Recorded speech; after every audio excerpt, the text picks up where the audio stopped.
Take you back there. Police say that injuries have been reported. There is a shelter in place issued within a 5-mile radius of the airport. We've given you the facts that we know of them right now. So joining us right now is aviation expert Tom Kinton. Tom, first, good evening. And second, when you look at this, what are your eyes? What is your expert? What is your mind telling you? Well, this looks like obviously a major conflagration involving a jumbo cargo aircraft, reportedly an MD-11, which is a very large aircraft. Probably a lot of fuel on board because that's a long-range jet, so it's probably going a long destination. So it's a lot of fuel, and that's what you see burning right now. And, you know, the things to be concerned with is you got to figure out what that aircraft was carrying. Could be hazardous materials on board. And it looks like they're taking that kind of precautions by putting a 5-mile shelter in place, which is going on right now as we speak. I wanted to touch on that. It is an interesting detail to emerge. 5-mile radius. We're not talking 500 feet. We're not talking about a half mile. We're talking a 5-mile radius. So that is an alarming fact for you, no? It is. It may be precautionary until they find out what's on board, because cargo aircraft at times do carry hazardous materials. Once they get a manifest and get a confirmation on what's on board, you may see that reduce in size. And it also may be that way because of the amount of flames involved and explosions that are going on right now. Right, and that's how this whole thing came in, Tom. As you were just looking at Chopper from our sister station there, WLKY. It's a Hearst station, and that's what you're looking at there. And you've had a 35-year career. You were the head of Massport for many, many years.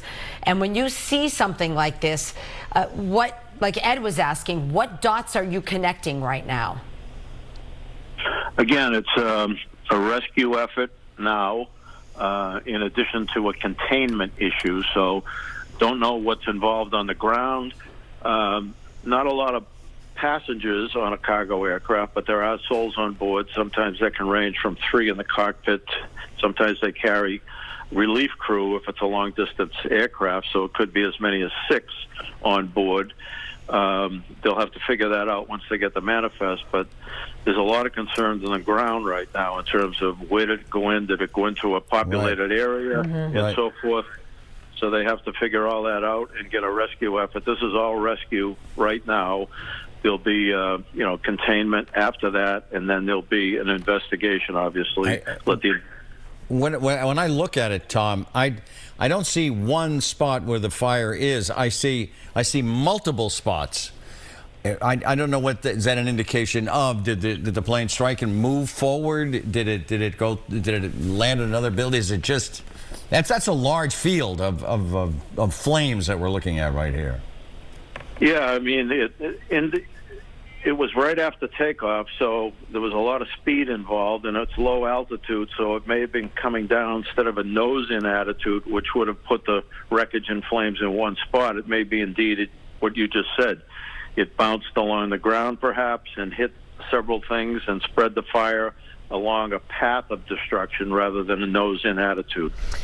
Just some information that we're getting in. So the Louisville Muhammad Ali International Airport is apparently the worldwide air hub for UPS. And again, we want to remind you that there's a shelter in place that's been issued for all locations within 5 miles of this airport, and they're responding to reports what they're calling as a plane crash. They heard this huge explosion, and this is the aircraft primarily flown by FedEx Express, Lufthansa Cargo, and USPS Airlines for cargo in that area. But again, at this point, this has literally just happened, so we don't have any confirmation of exactly what plane we're looking at, what exactly happened. All we can tell you is there was an explosion, and what you can see from these really powerful, devastating images right here from Kentucky. Yeah, again, it's all early reporting and a lot of speculation, but I picked up on my contacts that it was an MD-11, which again is a wide body. I don't mean to cut you off, Tom. An MD-11 give the viewers at home perspective. Is it the size of a 747? Is it the size of a normal JetBlue flight you might get on or whatever? How big is that plane? It's in between a normal JetBlue and a 747. It looks like a DC-10. If people Right. remember the old DC-10s with a number 2 engine on the tail, and then 2 engines, 1 on each wing. Again, considered a wide-body aircraft, can carry a lot of cargo. And an MD-11 is a version of the DC-10, and it's a larger version of the DC-10. So, a lot of fuel on board, and we don't know what it was carrying. I did want to touch on something you did bring up a few minutes ago.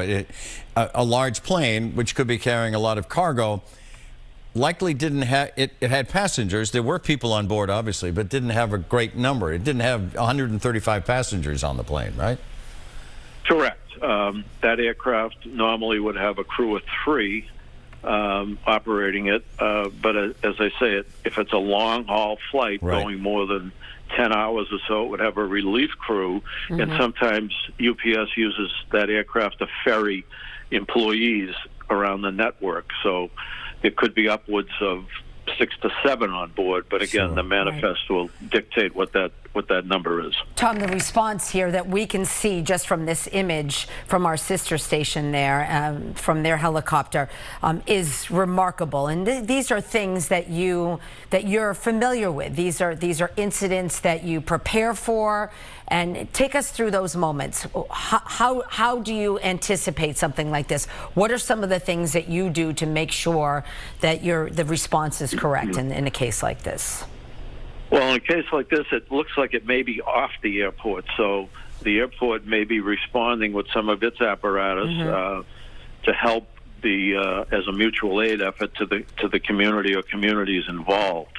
Again, I can't tell by looking at this whether it's on the airport. It appears it's most likely off the airport. So you would, as a airport, be in a assistance mode here to help the communities involved by sending foam and whatnot to the scene.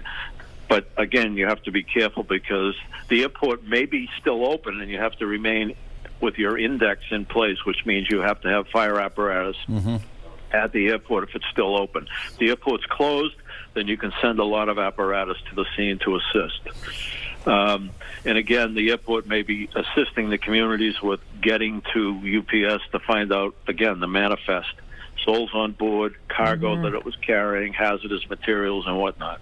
But Tom, as you speak, the helicopter is pulling back, and it reveals just a sizable field of destruction, and you can see the line that it's in, but it is long and it extends out. So if it's off property, then that opens another can of worms. In other words, is this in a residential area or a professional area or a commercial area?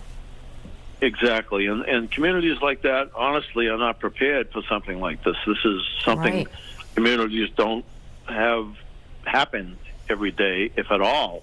So they're very ill prepared. They'll send what they have, but as I say, they're going to ask the airport, I'm sure, for assistance. The governor of Kentucky just tweeted a short time ago, we are aware of a reported plane crash near Louisville International Airport. First responders are on site. We will share more information as available. Please pray for the pilots, crew, and everyone affected. We will share more soon. And again, what we're looking at is just an incredible scene. And Tom, again, 35-year career in aviation, and this is something that stops your heart, and you think, oh my goodness, what is happening here? Yes, and as I say, the fuel issue, and I keep saying hazardous materials because that's a concern, but the fuel on an aircraft like that is somewhere, in the area of 300,000 pounds of fuel if it's going on a long-haul distance.